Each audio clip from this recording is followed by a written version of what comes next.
Assalamualaikum warahmatullahi wabarakatuh. Waalaikumsalam warahmatullahi wabarakatuh. Bismillahirrahmanirrahim. Alhamdulillahi rabbil alamin. Wassalatu wassalamu ala ashrafil mursalin wa ala alihi wa ashabihil mujahidin at-tahirin, amma ba'du. Saudara-saudara kaum muslimin rahimakumullah. Sebagai kelanjutan dari pembicaraan kita tentang serial para nabi, maka pada pertemuan kali ini kita akan membicarakan riwayat tentang Nabi Sulaiman alaihi salam dan Ratu Balqis. Nabi Sulaiman adalah putra dari Nabi Daud alaihi salam, yang Nabi Daud ini merupakan keturunan yang ke-12 dari Nabi Yakub. Pada diri Nabi Sulaiman bertemu kebesaran dunia dan kebesaran akhirat. Ya, beliau seorang raja, ya, beliau seorang rasul. Ya, beliau seorang pemimpin agama. Ya, juga beliau adalah seorang pemimpin negara. Alangkah idealnya memang jikalau ulama menjadi umara, atau jikalau umara adalah seorang ulama. Dengan posisinya sebagai ulama, maka nilai kepemimpinannya terpelihara dari segala macam bentuk penyelewengan. Dan dengan kedudukannya sebagai umara, dia akan lebih efektif memberikan komando kepada rakyatnya untuk hidup melaksanakan perintah-perintah Allah. Tetapi oleh karena orang yang sekaligus jadi ulama dan umara termasuk jenis makhluk langka, maka agama hanya akan memberikan pesan agar yang bernama ulama dan umara saling bekerja sama untuk kemaslahatan dan kemanfaatan rakyat. Ulama adalah ulama, umara adalah umara. Jikalau keduanya bisa berjalan dan berdampingan dengan baik, rakyat akan jadi nikmat. Tapi kalau keduanya centang perenang, tentu rakyat akan jadi kiamat adanya. Ma'asyiral muslimin rahimakumullah. Mengapa figur Nabi Sulaiman adalah figur yang bertumpu kebesaran dunia dan akhirat? Kita lihat dari sejarah bahwa Allah memberikan mukjizat kepada para rasulnya biasanya sesuai dengan kecenderungan umat yang dihadapi pada waktu itu. Umat yang dihadapi Nabi Musa alaihi salam adalah umat yang senang kepada kegagahan, suka kepada bentuk badan yang kuat. Oleh karenanya mukjizat yang diberikan Allah kepada Nabi Musa berupa kekuatan, baik tongkat maupun tenaganya. Sebaliknya, umat di zaman Nabi Isa alaihi salam cenderung berbangga dengan kemahirannya di bidang ilmu kedokteran dan ketabiban. Maka mukjizat yang diberikan Allah kepada Nabi Isa adalah mukjizat yang bisa mengatasi semua itu, sehingga Nabi Isa dengan izin Allah bisa menyembuhkan orang yang kena penyakit kusta, belang, bahkan sampai bisa menghidupkan orang mati dengan izin Allah. Di zaman Nabi Muhammad sallallahu alaihi wasallam, kecenderungan umat kepada kemampuan bersyair, sehingga ketika itu yang dihargai adalah ujung tombak dan ujung pena. Ujung tombak dalam arti pahlawan perang, dan ujung pena dalam arti seniman dan penyair. Maka di antara mukjizat terbesar yang diberikan kepada Nabi adalah Al-Quranul Karim, yang keindahan gaya bahasanya tidak seorang penyair pun sanggup menandinginya. Di zaman Nabi Sulaiman alaihi salam, kebesaran dan kemegahan dunia, kekuatan dan kejayaan menjadi ukuran. Kita tahu bahwa Jalut yang dihadapi oleh Nabi Daud adalah seorang yang bertubuh besar dan gagah perkasa, yang dalam sejarah lebih kita kenal dengan nama Goliat misalnya. Maka tidak heran kalau mukjizat yang diberikan Allah kepada Nabi Musa merupakan mukjizat yang bertumpu antara kebesaran dunia dan kebesaran akhirat. sebagai raja dan juga sebagai nabi. Tetapi yang patut menjadikan pelajaran buat kita terhadap seluruh kebesaran yang diberikan itu, Nabi Sulaiman berkata, "Haza min fadli Rabbi liyabluwani aashkuru am akfuru." Semua ini, kekuasaan dan kebesaranku, kejayaan dan kekayaanku, adalah anugerah Tuhan untuk menguji diriku. Adakah aku menjadi bersyukur karenanya, atau malah aku menjadi ingkar karenanya. Alangkah baiknya jikalau ucapan Nabi Sulaiman ini kita bisa resapi dan kita bisa terapkan dalam kehidupan ini. Seorang pedagang yang berhasil berkatalah seperti perkataan Nabi Sulaiman. Seorang pejabat dengan kedudukan tinggi berkatalah seperti perkataannya Nabi Sulaiman. Seorang ulama dengan posisi sebagai pemimpin yang non formal berkatalah seperti perkataan Nabi Sulaiman. Seluruhnya berkata, "Haza min fadli Rabbi." Seluruhnya ini adalah karunia Allah kehidupan. Beberapa keistimewaan bisa kita catat dari pribadi Nabi Sulaiman ini. Pertama, beliau cerdik, cerdas dan bijaksana. Dan tentu saja harus begitu.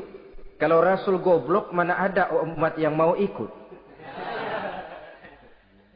Tetapi kecerdikan dan kecerdasan serta sifat bijaksana ini nampak dari beberapa kisah yang pernah dihadapinya.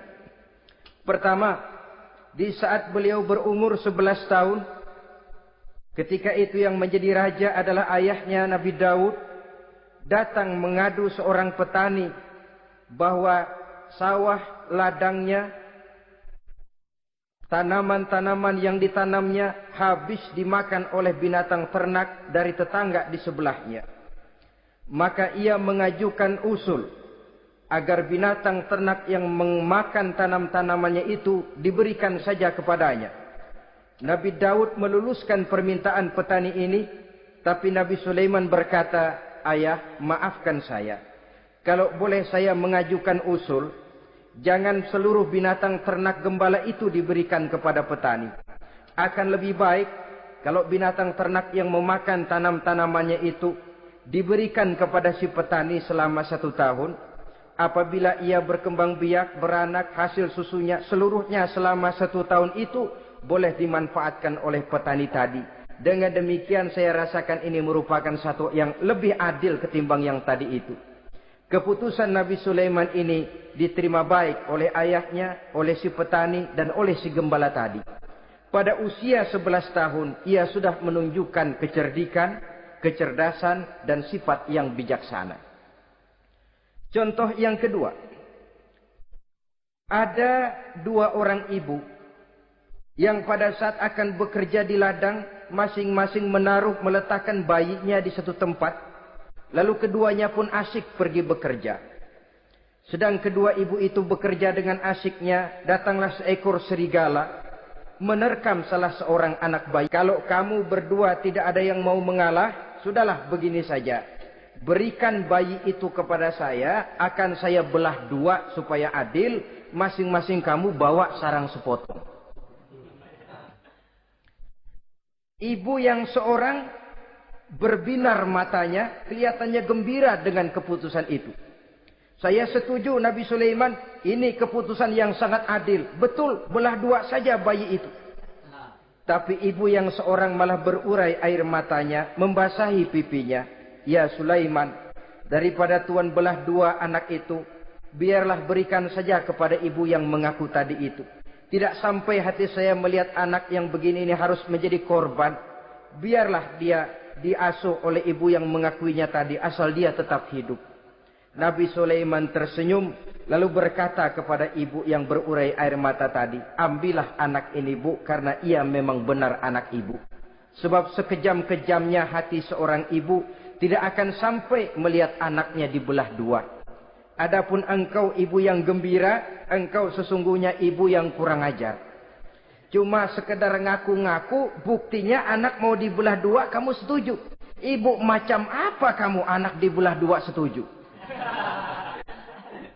Akhirnya ibu yang satu itu menerima hukuman yang setimpal karena mengakui sesuatu yang bukan haknya.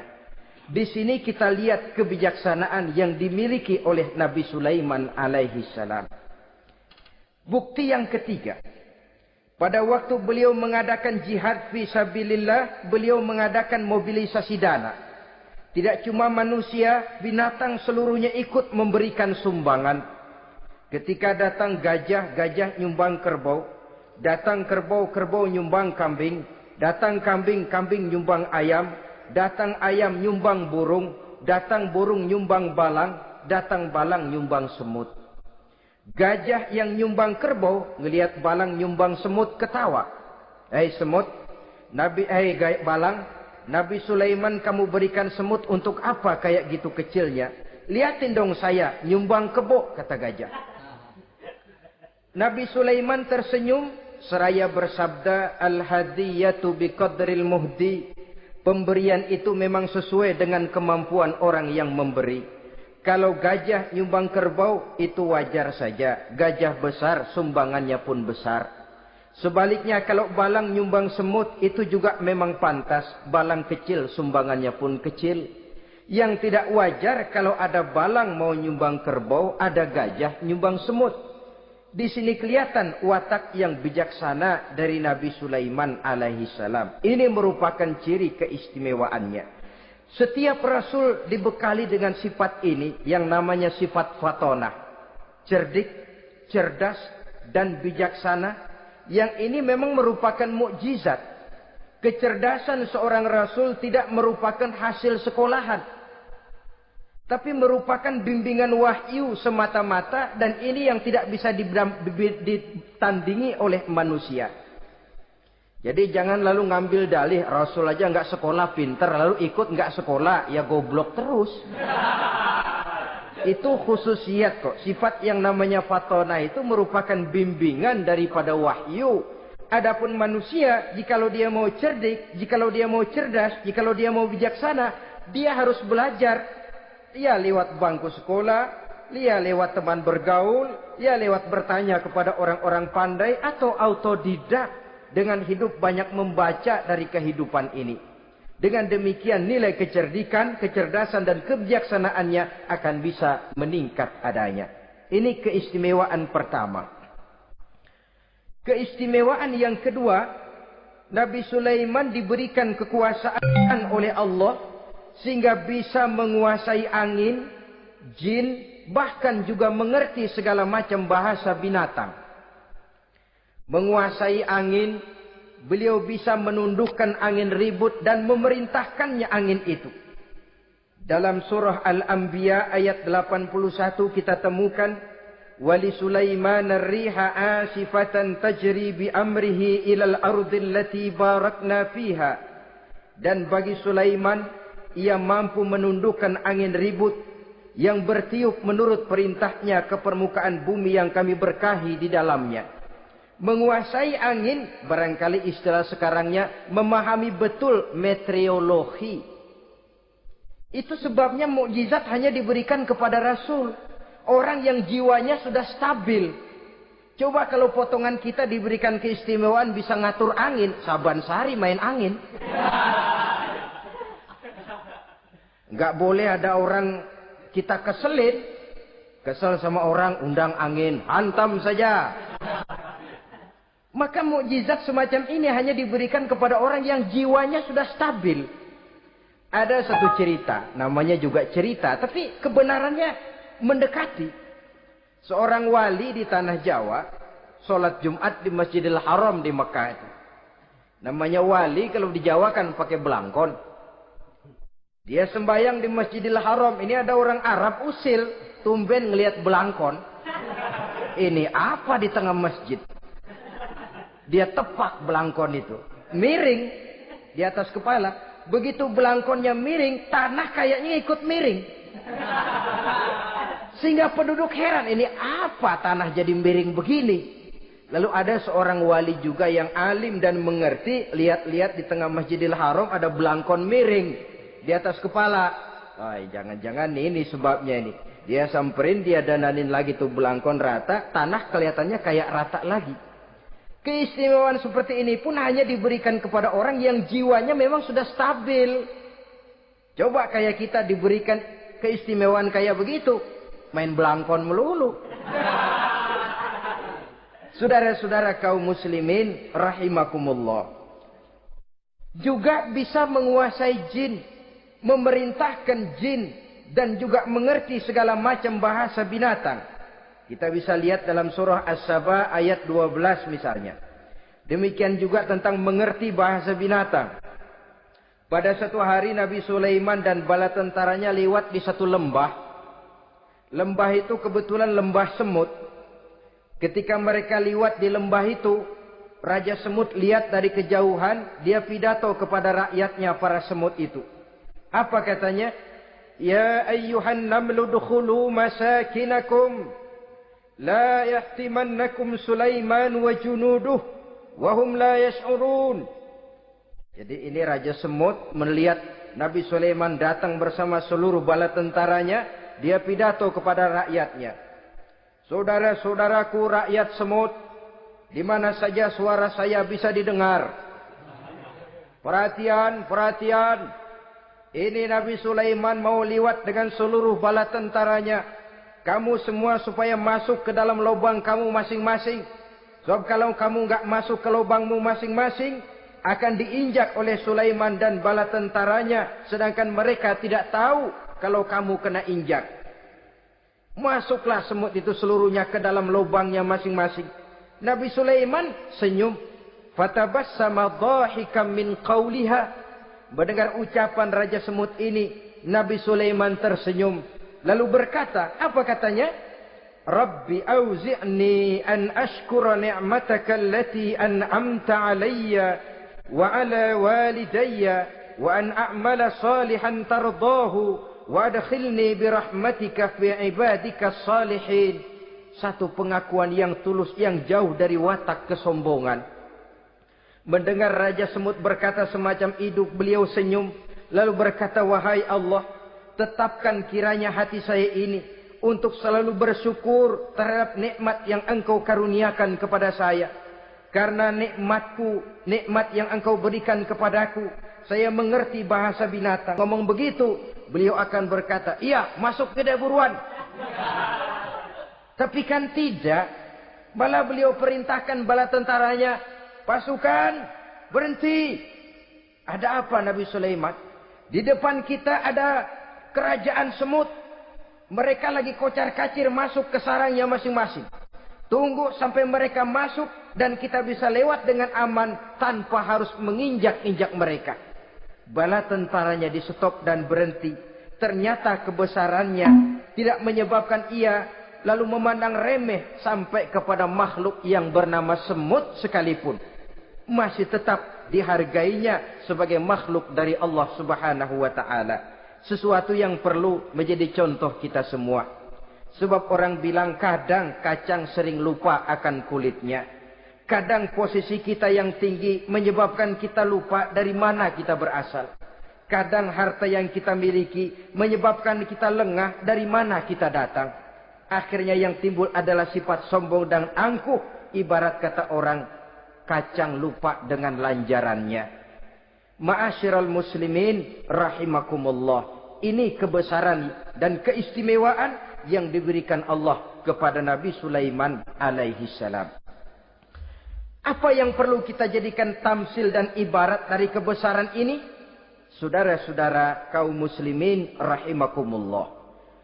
Keadilan sebagai umara yang berpadu dengan kebijaksanaan sebagai ulama.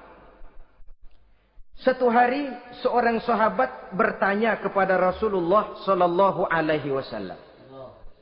Ya Rasul, kalau pada satu saat ajal merenggut Tuhan, Tuhan berlalu meninggalkan kami sekalian, kita berpisah untuk selamanya ya Rasul. Dalam kondisi semacam itu, azahrul ardi khairul lana ambatniha. Mana yang lebih baik ya Rasul buat kami kalau sudah ditinggalkan oleh Tuhan? Permukaan bumi atau perut bumi yang lebih baik? Ini pertanyaan dengan bahasa kinayah. Permukaan bumi maksudnya hidup. Perut bumi maksudnya mati. Orang kalau sudah masuk ke perut bumi kan habis. Ya Rasul, kalau engkau sudah tidak ada meninggalkan kami semua, mana yang lebih baik buat kami, hidup atau mati? Bukan main pertanyaan ini. Di satu sisi menggambarkan cintanya sahabat kepada Nabi. Sehingga kalau tidak bisa mati bersamaan, biarlah mati beriring saja. Di lain pihak juga mencerminkan bingungnya sahabat kalau sudah ditinggalkan oleh Rasul. Atas pertanyaan ini, apa jawab Rasul? Kamu nggak usah khawatir. Walaupun aku sudah tidak ada, kembali ke Hadratullah Azza wa Jalla, meninggalkan kamu semua, kamu tidak usah bingung. Dengan syarat, idza kana umara'ukum khiyarukum wa amrukum syura bainakum wa aghniyaukum askhiyaukum fa zahrul ardi khairul lakum min batniha. Kalau saja para umara, kalau saja pemimpin-pemimpin kamu adalah orang-orang yang terbaik di antara kamu, dan seluruh persoalan yang kamu hadapi dapat kamu musyawarahkan dengan baik, lalu orang-orang kaya di antaramu adalah orang-orang yang dermawan, ketika itu walaupun aku sudah tidak ada, hidup lebih baik daripada mati. Permukaan bumi lebih baik daripada perut bumi. Dengan catatan 3 tadi. Pemimpinmu orang yang terbaik di antara kamu. Segala persoalan kamu musyawarahkan. Dan orang kayamu orang dermawan. Walaupun aku tidak ada, hidup lebih baik daripada mati. Tapi sebaliknya kata Nabi, idza kana umara'ukum syirarukum. Kalau umarokmu, pemimpin-pemimpinmu adalah orang-orang yang terjahat di antara kamu. Wa amrukum ala nisaikum. Dan segala urusanmu sudah diatur oleh perempuan. Walaupun dia tidak naik di bidang eksekutif, tidak memegang kekuasaan, tapi kekuasaan bayangannya jauh lebih menentukan daripada kekuasaan yang sesungguhnya. Kalau perempuan sudah ikut campur mengaturmu, kemudian wa askhiyaukum bukhalaukum. Orang-orang kaya di antaramu adalah orang-orang yang bakhil bin pelit alias kikir. Maka ketika itu kata Nabi, fabatnul ardi khairul lakum min zahriha. Perut bumi lebih baik daripada permukaan bumi. Apa yang bisa diharapkan dari pemimpin yang zalim, perempuan yang sok kuasa, dan orang-orang kaya yang bakhil dan pelit? Dalam kondisi semacam itu, bertemulah kita dengan yang bernama kiamat. Dan kalau sudah kiamat macam itu kata Nabi, perut bumi lebih baik daripada permukaan bumi. Maka yang kita perlukan sekarang adalah kerjasama antara ulama dengan umara. Ulama bukan umara, umara pun bukan ulama. Harus saling kerjasama dan jangan saling memperalat. Kerjasama menurut bidangnya masing-masing menjadi yang terbaik di bidangnya. Jangan sudah jadi kiai karena ingin berpartisipasi aktif lalu pindah jadi pemborong jembatan. Tidak sadar akan profesinya. Dan orang lalu tidak bisa berkata, apaan kiai mubalik bisanya cuma ngomong saja. Sekarang kan zaman pembangunan perlu karya nyata. Mana ada ustadz kiai mubalik bikin irigasi. Cuma pidato saja. Apa kemiskinan bisa diatasi dengan pidato? Ini juga orang tidak ngerti urusan.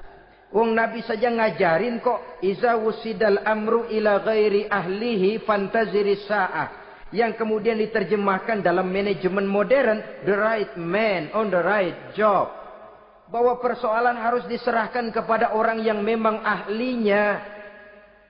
Lah kalau kiai ngurus irigasi, apa nanti lurah mau ngajar fikih? Camatnya ngajar tafsir. Kacau jadinya. Makin ruwet jalur birokrasi, makin banyak orang meninggalkan profesi dan malah melaksanakan sesuatu yang bukan profesinya. Untuk memberesi keruwetan birokrasi termasuk diantaranya menanamkan kesadaran profesi yang menimbulkan kebanggaan dan kebanggaan yang membuahkan tanggung jawab terhadap profesi itu. Sebab orang kalau sudah bekerja menurut profesinya, walaupun tidak kaya tapi hidupnya tenang. Kenapa? Karena panggilan jiwanya. Seorang kiai yang diajak ngobek, walaupun objeknya gol puluhan juta, kaya, belum tentu tenang. Karena saya yakin bukan ke sana panggilan jiwanya. Ma'asyiral muslimin rahimakumullah. Itulah sebabnya kerjasama ulama membangun lingkungannya, ulama membangun manusianya, umarok membangun lingkungannya. Sehingga terciptalah wujud daripada pembangunan manusia seutuhnya. Ya zahirnya, ya batinnya. Seluruh kita berpartisipasi, hanya bidangnya saja yang berbeda-beda. Jangan yang satu merasa lebih berjasa dari yang lain. Jangan yang satu merasa lebih penting dari yang lain. Seluruh kita penting, seluruh kita berjasa. Cuma bidang kita saja yang berbeda-beda. Inilah bahasa Quran. Kullun ya'mal ala syakilatih. Setiap orang bekerja menurut profesinya masing-masing. Ma'asyiral muslimin rahimakumullah. Kita kembali kepada riwayat Nabi Sulaiman alaihi salam. Satu hari ketika beliau sedang menginspeksi pasukan, berkumpullah pasukan beliau itu, ya tentara yang manusianya, ya pasukan jinnya, ya seluruh binatang-binatangnya berbaris. Beliau selaku inspektur upacara mengadakan inspeksi pasukan. Dari sekian pasukan-pasukan yang diperiksanya pada waktu itu, Nabi Sulaiman melihat tidak terdapat burung hudhud.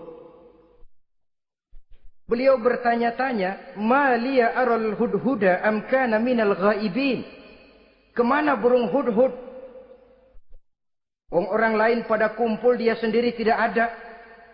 Awas kalau dia datang, kalau dia tidak bisa memberikan alasan yang tepat kemana dia, akan saya berikan sanksi dan hukuman. Ini namanya pemimpin yang bertanggung jawab toh. Seorang pun dari yang dipimpinnya tidak ada, menjadi pertanyaan.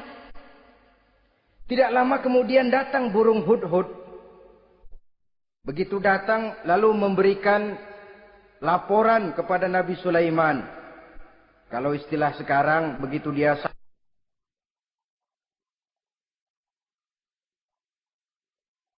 sampai berdiri hormat, lapor, kata hudhud ini.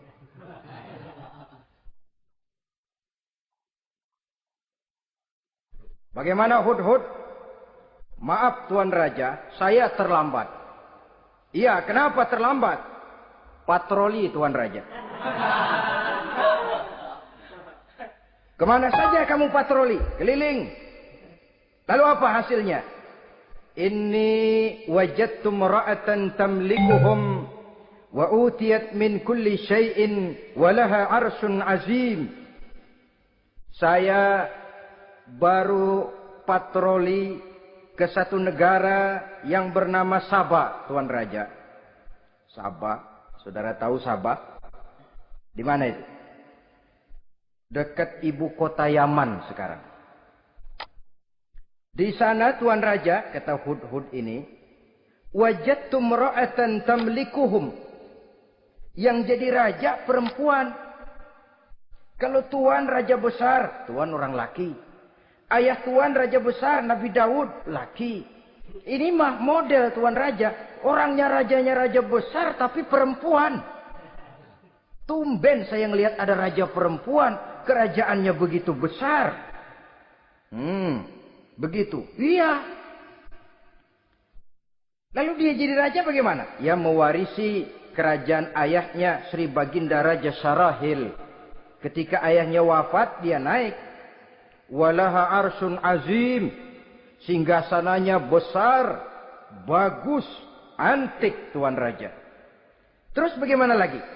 Wajadtuha wa qaumaha yasjuduna lisyamsi min dunillah. Yang jadi pikiran saya Tuan Raja, dengan kekuasaan yang besar, mereka itu seluruhnya, seluruh bala tentaranya dan kaumnya, yasjuduna lisyamsi. Mereka menyembah matahari, bukan menyembah Allah. Mendengar ini Nabi Sulaiman tergerak hatinya. Waktu mendengar rajanya perempuan, kekuasaannya besar, belum tergerak. Tapi ketika sampai kepada yasjuduna lisyamsi, mereka sujud kepada matahari, di situ pribadi seorang rasulnya tergerak. Siapa nama ratu itu?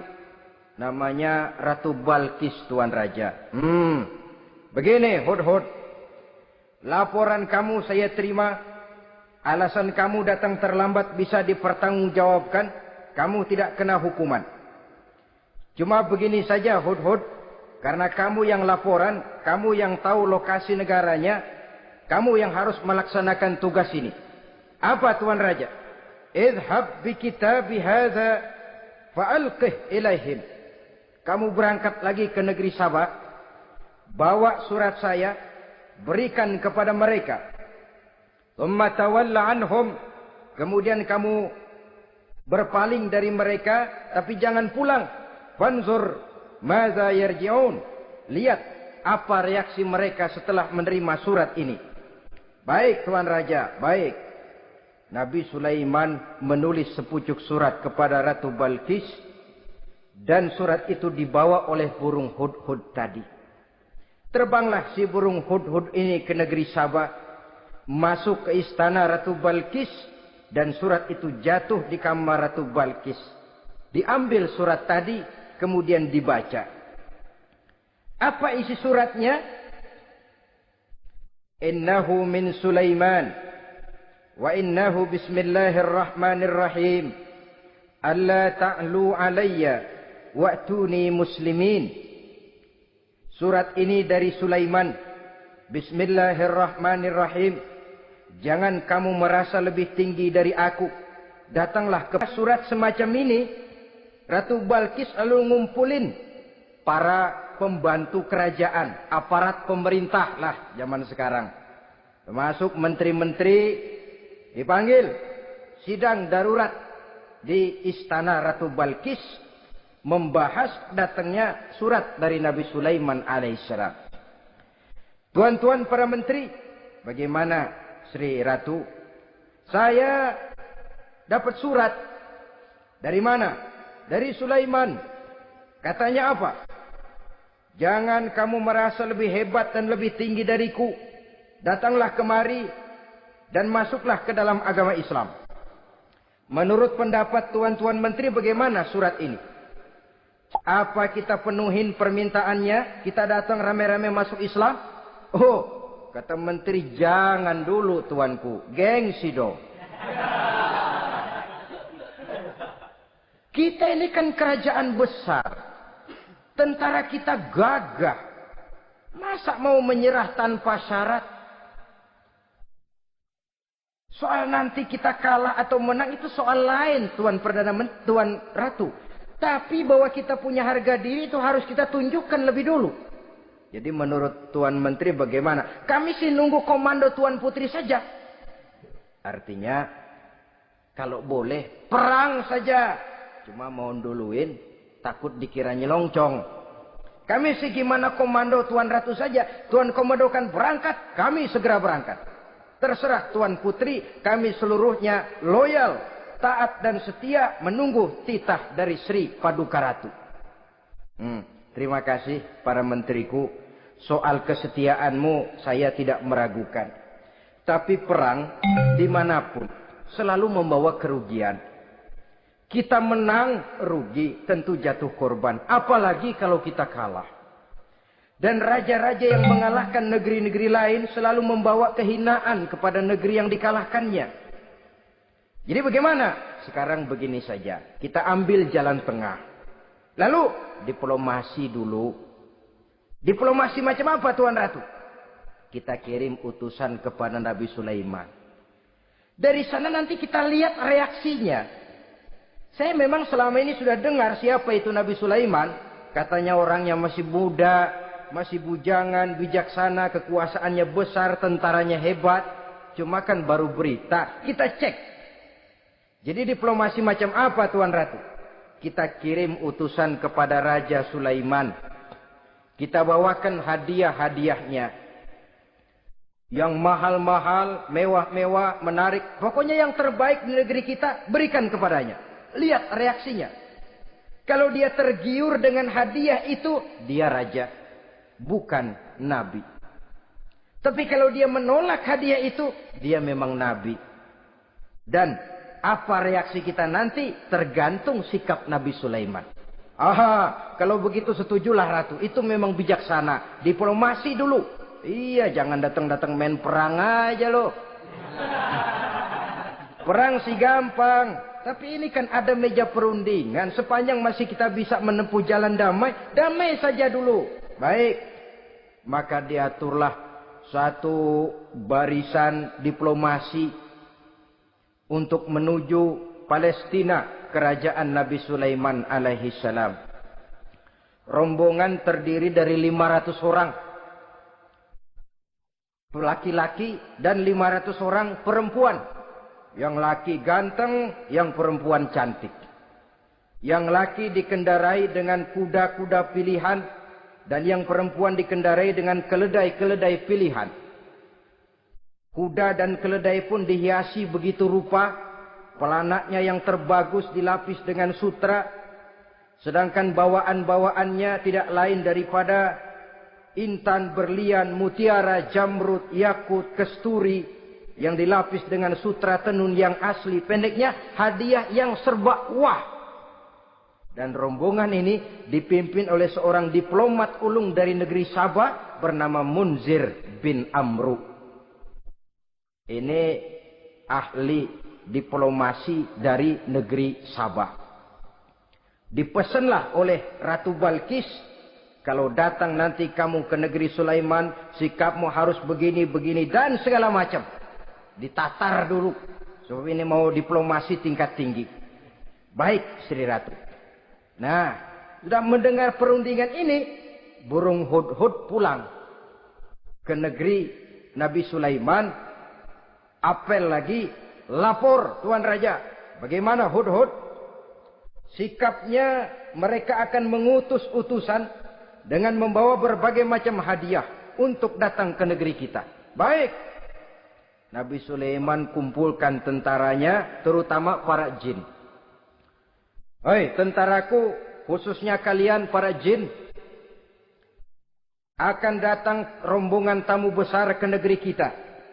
Maka mulai saat ini saya komandokan, kamu bangun satu istana yang megah, yang belum pernah ada, dalam waktu yang relatif singkat. Dan lantai daripada istana itu harus dilapisi dengan kaca-kaca tebal yang bening. Bawahnya diisi dengan air, diisi dengan ikan-ikan hias yang indah-indah. Baik Tuan Raja. Maka tentara Nabi Sulaiman, sejak manusia sampai binatang sampai jin, semuanya kerja bakti membangun istana yang megah. Sehingga sebelum rombongan kerajaan Sabah ini sampai, istana sudah selesai. Mereka masuk ke dalam istana Nabi Sulaiman. Begitu melihat lantainya gemerlapan air, masing-masing pada ngangkat kain. Takut kainnya basah. Waduh, ini istana kebanjiran begini pikiran. Kata Nabi Sulaiman, nggak usah diangkat kainnya, nggak usah. Ini dilapis kaca, cuma bawahnya memang kolam. Kolamnya berisi ikan. Oh, bengong. Bengong. Bengong aja pada melongo mulutnya. Saudara-saudara, jadi persis orang yang tinggal di puncak gunung datang ke tengah-tengah kota. Kan noraknya minta ampun. Apaan aja ditunjuk. Apaan aja dilihat, apaan aja ditunjuk. Ini ya, itu ya, wah. Wah, sudah semuanya serba wah. Jadi kalau istilah tingkat diplomasinya, mereka sudah kalah mental. Dan itu sudah kemenangan pertama dari Nabi Sulaiman. Sudah shock. Mereka merasa negeri Sabah kaya, luar biasa, hebat. Begitu datang ke negeri Sulaiman, mereka jadi orang norak kayaknya. Sudah kumpul, nah selamat datang tuan-tuan ke negeri kami. Ada pesan apa? Majulah Munzir bin Amru. Tuan Sulaiman, bagaimana? Kami diutus oleh Sri Baginda Ratu Balkis untuk menyampaikan hadiah-hadiah yang kami bawa ini. Intan, berlian, yakut, jamrud, kesturi, dan barang-barang mahal lainnya. Mudah-mudahan Tuan bisa menerima dengan senang hati. Nabi Sulaiman tersenyum. Lalu beliau berkata, Atumiddunani bimalin, fama atani Allahu khairun mimma atakum. Kamu mau memberikan saya seluruh hadiah-hadiah permata intan ini? Padahal apa yang telah diberikan Allah kepada saya jauh lebih baik dari apa yang telah diberikannya kepadamu. Kamu merasa bahwa saya kekurangan semua ini? Ketahuilah tuan-tuan, saya punya lebih banyak dari apa yang tuan-tuan berikan sekarang ini. Irja' ilaihim, bawa pulang kembali seluruh hadiah ini. Sampaikan salam saya kepada ratumu, Ratu Balkis. Falana'tiyannahum bijunudin la qibala lahum biha. Kalau mereka tetap tidak mau datang menyatakan keislaman, kami yang akan datang ke sana dengan seluruh bala tentara kami yang mereka pasti tidak akan sanggup menghadapinya. Saudara bisa baca dalam surah An-Naml ayat 36. Saudara hadirin ma'asyiral muslimin rahimakumullah. Kalau orang sudah silau dengan yang namanya upeti, hadiah, harta, secara mental dia sudah jatuh. Andai kata ketika itu Nabi Sulaiman menerima seluruh hadiah tadi, maka misi kerasulannya tidak akan jalan. Wibawanya hancur. Dan dia tidak akan sanggup lagi mendakwahkan Ratu Balkis untuk masuk ke dalam agama Islam. Dia akan jadi cemoohan di negeri Sabah. Sulaiman ngomong aja dikasih hadiah telap. Nah, ternyata ada yang lebih mahal dari harta. Ada yang lebih mahal dari intan dan mutiara. Ada yang lebih mahal dari pangkat dan kedudukan. Apa dia? Harga diri. Dan itu yang langka sekarang ini. Lebih baik jalan kaki tapi kita bebas mendongakkan kepala kemanapun kita mau, daripada naik mobil empuk tapi mata nunduk saja nggak berani lihat ke atas. Kehilangan harga diri. Ulama yang kehilangan harga diri akan menyelewengkan ayat. Pejabat yang kehilangan harga diri akan melakukan segala macam penyelewengan. Dan lain sebagainya. Harga diri sesuatu yang mahal. Terutama di kota-kota besar, kota-kota yang menyandang gelar metropolitan, biasanya harga diri ini sudah tidak dihiraukan orang lagi. Cuma untuk uang yang relatif kecil, cuma untuk kedudukan yang temporer, orang tidak segan-segan mengorbankan sesuatu yang paling mahal yang bernama harga diri. Akhirnya suap merajalela, sogok menjadi-jadi, semir pun menjamur. Bahkan malah kadang-kadang jadi bagaimana mensejahterakan rakyat sebaik-baiknya. Karena dia merasa naik jabatan banyak mengeluarkan uang. Setelah dia naik, gimana supaya pulang modal dulu. Lebihnya kalau ada, baru bekerja buat rakyat. Itu pun kalau nggak keburu pensiun. Kadang-kadang malah lebih celaka lagi. Kalau sudah mau pensiun, baru bikin pemutihan.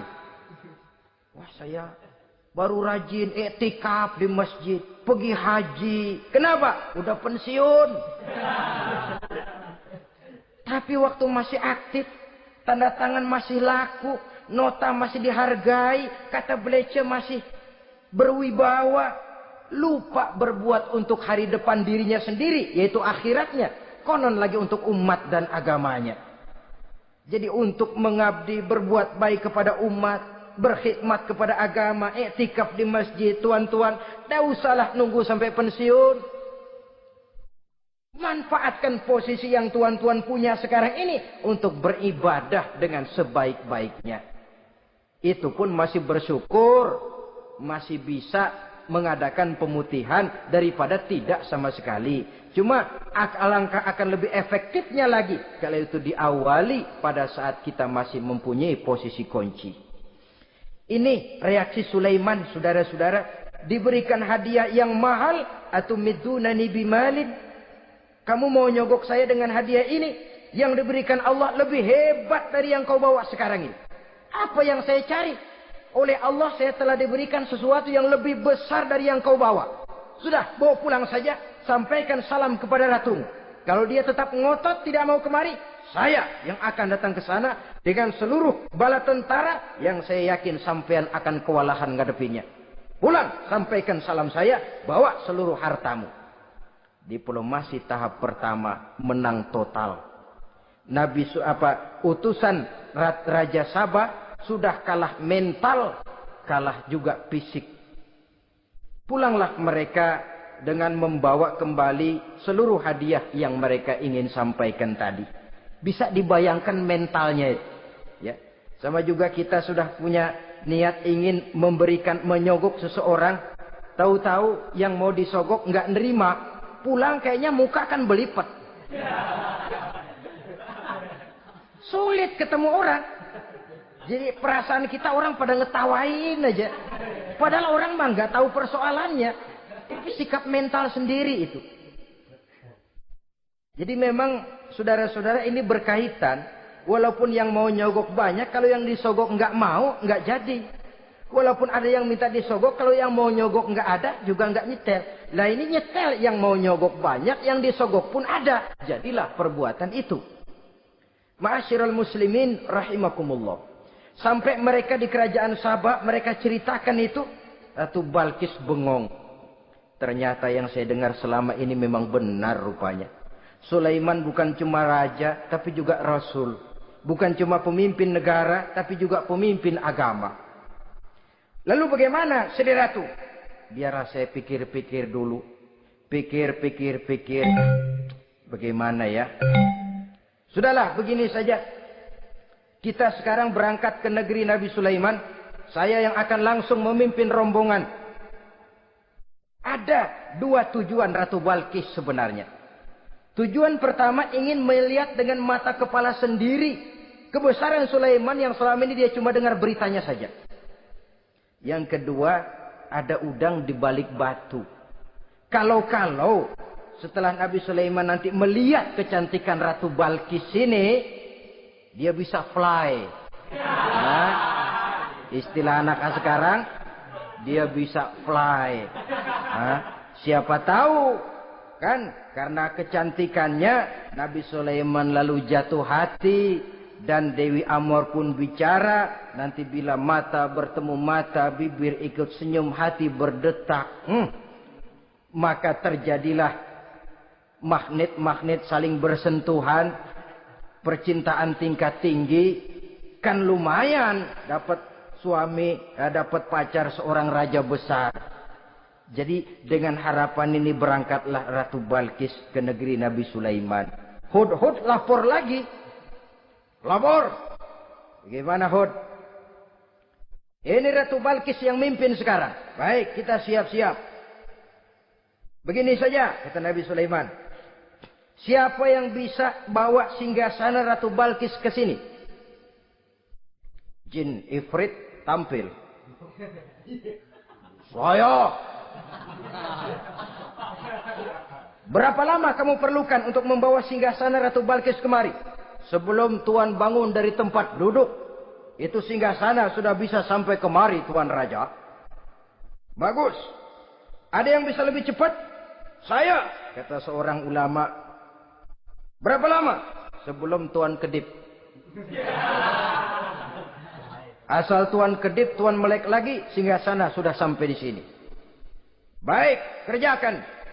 Dalam waktu sekejap itu singgasana Ratu Balkis sudah sampai di istana Nabi Sulaiman. Pasang di sini, biar dia dudukin nanti. Rubah sedikit biar dia nggak kenalin. Dirombak sedemikian rupa. Masuk Ratu Balkis ke istana Nabi Sulaiman. Terjadilah kemudian di perundingan semacam tingkat tinggi antara raja dengan raja. Bagaimana Tuan Ratu Balkis? Iya, Tuan Sulaiman. Iya, bagaimana? Saya kagum dengan kebesaran Tuan. Bukan kebesaran saya. Seluruhnya ini adalah karunia Allah kepada saya.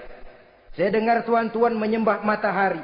Padahal matahari tidak pernah memberikan apa yang Tuan kehendaki. Matahari tidak pernah menciptakan Tuan. Adalah lebih baik Tuan menyembah yang menciptakan matahari daripada menyembah matahari itu sendiri. Nabi Sulaiman, bagaimana kalau kita mengadakan ya sambil berunding, sambil lobbying istilah sekarang. Baik, lobbying pun jadi. Berjalanlah meninjau seluruh pelosok istana Nabi Sulaiman alaihissalam. Seperti halnya bala tentaranya, Ratu Balkis juga sampai di lantai kaca, angkat kain. Kata Nabi Sulaiman, jangan diangkat tuh kain. Ini bukan air, istana kaca. Bukan main kebesaran kamu. Melihat begitu kebesaran Nabi Sulaiman, Ratu Balkis yang niatnya sementara mau melontarkan diplomasi asmara, lupa. Lalu apa katanya? Rabbi inni zolamtu nafsi. Ya Allah, selama ini saya benar-benar telah zalim kepada diri saya. Begitu banyak nikmat yang Engkau berikan kepada saya. Saya jadi ratu dengan kekuasaan yang besar, mewarisi kebesaran ayah. Dengan kerajaan dan bala tentara yang gagah perkasa. Bukan saya bersyukur kepadamu, malah saya menyembah matahari. Inni zalamtu nafsi. Sungguh saya telah zalim kepada diri saya. Maka mulai sejak saat ini, aslamtu ma'a Sulaiman lillahi rabbil alamin.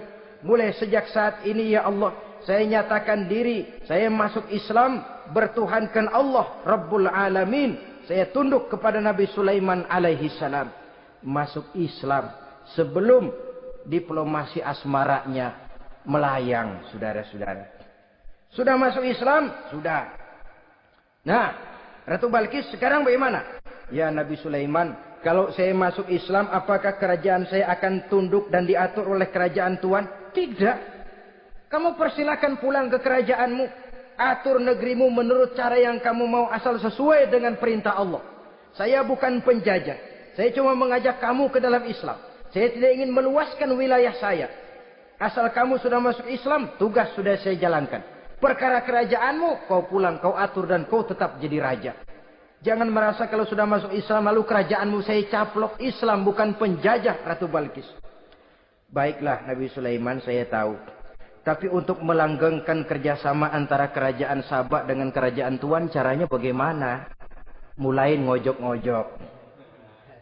Dia nggak bilang lu demen aja deh sama gue. Enggak. Cuma untuk jangka panjang. Jangka panjangnya Sulaiman. Supaya kita tetap bisa kerjasama, caranya bagaimana? Ya supaya kerajaan berumur panjang, kau harus punya keturunan.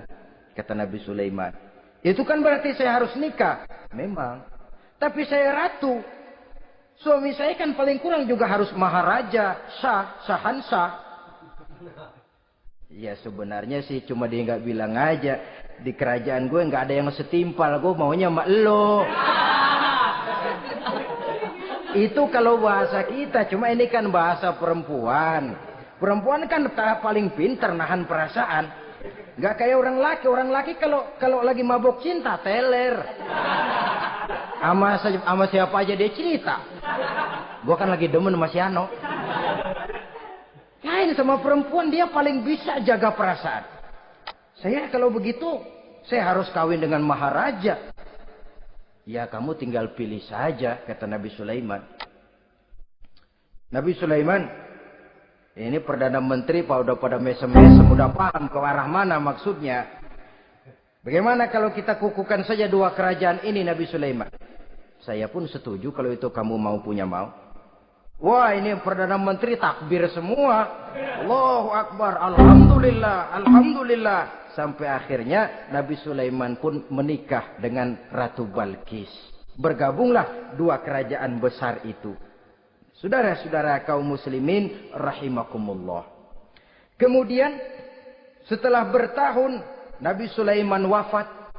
Tidak seorang pun tahu karena beliau wafat sedang pegangan tongkat. Ketika tongkat dimakanin rayap, rapuh, baru beliau jatuh. Orang tahu kalau Nabi Sulaiman sudah wafat. Menurut riwayat, beliau wafat itu sedang sholat. Karena sholat Nabi Sulaiman cuma diri saja. Tidak pakai ruku dan sujud. Menurut riwayat lain, riwayat yang sampai sekarang ini masih bisa kita telusuri kebenarannya. Saudara-saudara, inilah pertemuan yang singkat ini. Walaupun serba singkat, mudah-mudahan ada manfaatnya. Dengan kesimpulan, seluruh anugerah yang ada pada kita hakikatnya karunia Allah. Marilah kita menjadi orang yang pandai bersyukur atas anugerah itu. Terima kasih atas segala perhatian. Mohon maaf atas segala kekurangan. Usikum wa nafsi bitaqwallah. Wassalamualaikum warahmatullahi wabarakatuh. Waalaikumsalam warahmatullahi wabarakatuh.